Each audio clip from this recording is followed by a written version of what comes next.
Welcome on the head coach of BYU basketball in what has been a remarkable first season in his tenure, Mark Pope. Welcome to the show. Mark Pope, what's up? How you doing? Now, I'm pretty sure you tweeted at about 1 a.m., so what time did you go to bed last night? No, I was headed out, but then I walked out of the annex, and this massive conglomeration of tents was out there. Everybody was kind of, there's a lot of juice after the win last night, and I think everyone was trying to stay warm. So I got to walk up and down the tents to take some pictures. It was awesome. This is big time, man. You don't find this, I don't know anywhere else in college basketball right now. I don't know if there's anywhere else in college basketball right now that's got fans like this getting ready for senior night. It is so special. This group back here and the entire Rock is like nowhere else, man. It's awesome. Yeah. It's awesome. And that's saying a lot. You played at Kentucky, you played at Washington, you played in the NBA. What kind of difference have they made this season, and do you expect them to make tomorrow night? Yeah. Well, you guys need to make a huge difference for us tomorrow night, okay? This is, we talked all season long about doing this together. The only way we're going to get this done tomorrow night is we all do this together. But you can go straight to the numbers in terms of second half free throw percentage. We talked about it a lot. We played a great St. Mary's team in this gym a couple weeks ago, and they're perfect from the free throw line on that end with no student section behind them in the first half, and they're 4 for 9 in the second half on this one, and we end up winning by a bucket. So you talk about making a real difference. The Rock makes a huge difference. We're genuinely, like, this is factual. We are not where we are today without the Rock. It's an unbelievable group. Now, we saw the difference they made. Santa Clara missed some big free throws late last night. And you won last night's game a little bit differently. Only 3 3-pointers, a bunch of free throws. TJ Haws goes 12 for 12. He's able to get into a nice rhythm there from the free throw line. What did you learn about your team last night in that win against Santa Clara? Well, first of all, I'm not going to hear the end of it from Coach Burgess and Yoli Childs and Kobe Lee, because they're like, we're the three-point shooters on this team now. We're the guys. Forget Jake Toolson and TJ Haws and Alex Barcelo and Connor Harding. It's us. So we got to deal with that for the next 48 hours. But listen, I mean, our team, the way these guys function together, and as willing as they are to share, you have to pick your poison. So last night they said, hey, we're guard and shooters. We're not coming to help. And you said TJ Haws free downhill, and he showed you what he can do last night. I mean, in the guts of the game, tied up 66-66, he goes on a spree where he counts for the next 15 straight points, either by scoring or with assists, and that's dangerous. But that's, you kind of have to pick your poison, and that's what Santa Clara chose last night, and TJ Haws says that was the wrong answer. He took over, and as Mark Durant said, TJ freaking Haws, right? Man, TJ freaking Haws! Listen, I'll tell you what. Let me tell you about this TJ Haws. So we played at San Francisco 8 games ago, and took a really tough loss, and there were some moments in there where TJ didn't perform like he should. Really, especially on the defensive end, but also a couple of offensive mistakes, a couple of deals with the referees, whatever. We had some serious conversations after that, and talk about the tear he has been on since then. You talk about answering the bell and responding.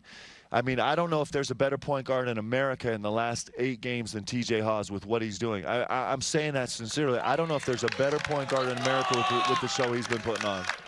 Certainly the last 2 games, it was exciting to pull those out, and they were different kind of games. And you had said, listen, we're going to have to win different kind of ways, right? But going into this game, certainly the way you played in those wouldn't get it done tomorrow night. So what kind of difference are you hoping for from the team against a better Gonzaga team? Well, we got to find ourselves. One of the things that's going to be really crucial. I mean, there's a lot of things that are crucial. Everything is crucial in this game. It's the best team in America, right? So we have to. This ball has got to move.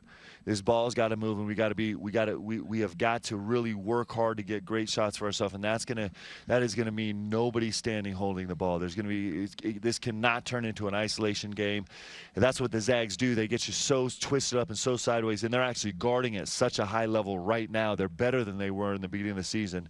That you have to do this as a team, and our pop rule and simple plays and working hard to get an easy shot is going to be really important for us on the offensive end. On the defensive end, how you manage these guys in transition. This Woolridge, their starting point guard, I think he's the fastest human being in the world right now.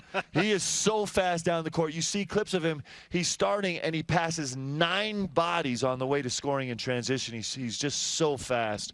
Their backcourt is really athletic, and their bigs, of course, run and cause huge problems at the rim in transition. So clearly we got our hands full, but I couldn't ask for anything better on senior night. I could not ask for a better scenario senior night than to have the setup we have right now. You're going to be pushing 19,000 fans in the Marriott Center. The hype is real. And on paper and around the country, Gonzaga is expected to win this game. Can you use that? And if so, how do you use that as a mental advantage for your guys? Well, I think it's fun. I mean, there's nothing better than putting a chip on your shoulder and trying to go prove something, trying to do something that nobody believes you can do. That's the best thing in sports. And then when you get to try and do something no one thinks you can do in this gym with this rock and 19,000 fans on senior night, it just makes it more special. And so we're excited. We understand how great this team is coming in here, and we also know we're a really good team, and we're going to come battle. You played Gonzaga, you played San Diego State, you played Kansas. You played 3 of the top 4 seeds, all without Yoeli Childs. Yep. What kind of difference can Yoeli Childs make in this game? Well, you know, Yoeli's an automatic 20 and 10, right? He just is. It's as close as a guarantee as you get in the game of college basketball. He helps us so much on the glass. He helps us physically, defensively. His ball screen defense has been terrific. His transition defense has actually been really, really great, and he's such a force to be reckoned with in the post. It makes it really hard to switch 1 through 4. We'll see how the Zags deal with that. Maybe they will. But there's so many parts of the game that he affects, and he's going to have a huge night tomorrow. Dalton Nixon is one of your very valuable seniors on this team, and you have been adamant about what he means to this specific group as a glue guy and the heart and soul of the team. Because he's out right now, how do you make amends for Dalton Nixon? Well, there's nothing that I'm more excited about announcing than that Dalton Nixon will play tonight, except I can't announce it because he can't play tomorrow night. And that is I was like, you don't have a game tonight, Mark. It's tomorrow. That is so devastating because we miss him. You know, he's such a huge – I mean, there's so many ways that he affects our game. But listen, this Gavin Baxter is finding his flow. You know, he's had 2 weeks. He's had a week and a half of live basketball in the last 5 months. But I expect his trajectory to be really good. He's going to help us. Zach Sellius was a difference maker in the game last night. He was outstanding. He's going to be huge in this game, and we'll do it as a group. You know, Kobe Lee's going to play more minutes, and Yo's going to probably play 40 minutes tomorrow, and we'll figure it out.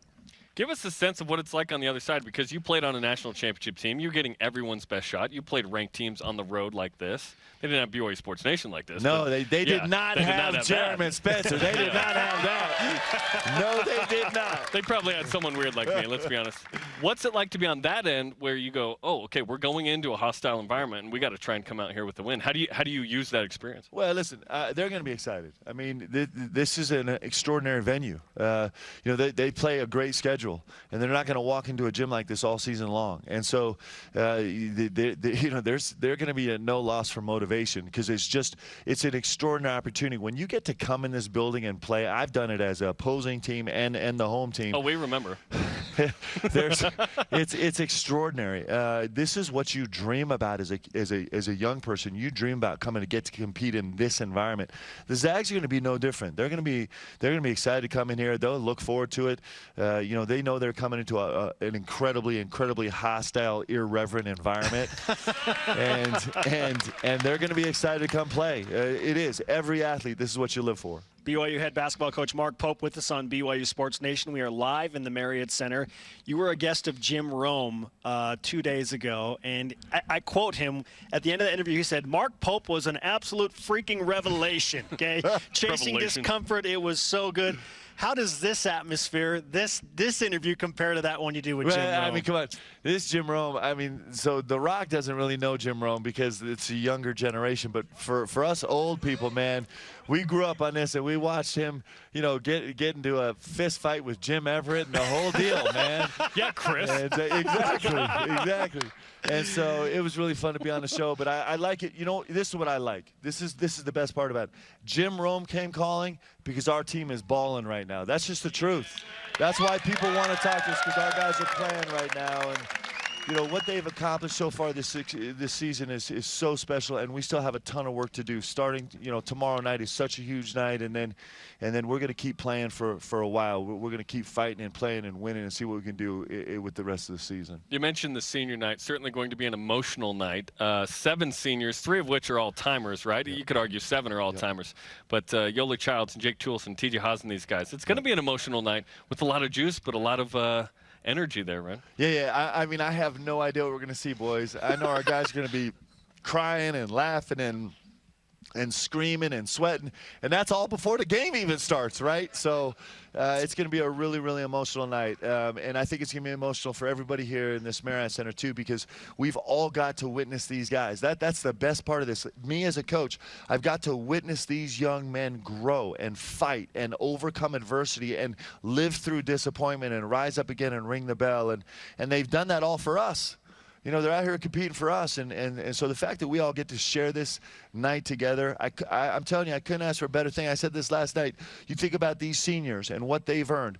They've earned the right to have their senior night in a gym that's been sold out for a week with 2 top 25 teams battling out together on a 7-game winning streak with a chance to really make some noise in postseason play as a senior. You couldn't ask for a better thing. And then to have The Rock here cheering him on the whole time, man.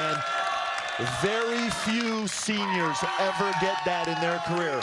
Very few. And so I'm so happy for these guys. They've earned it. You were taking pictures with some fans at Center Court last night. I was talking to your wife, Leanne, and I mentioned to her, we've done 1,704 episodes of this show, and never has BYU basketball had a ranked team until now. What a run, my friend. Congratulations thus far on a great season. Well, it's these guys, and listen, we can't be done yet, right? We got a lot of work to do. There's so much. The hype surrounding this game is so fun. It's going to be great, and we're going to come compete, and we got a lot more coming after this too.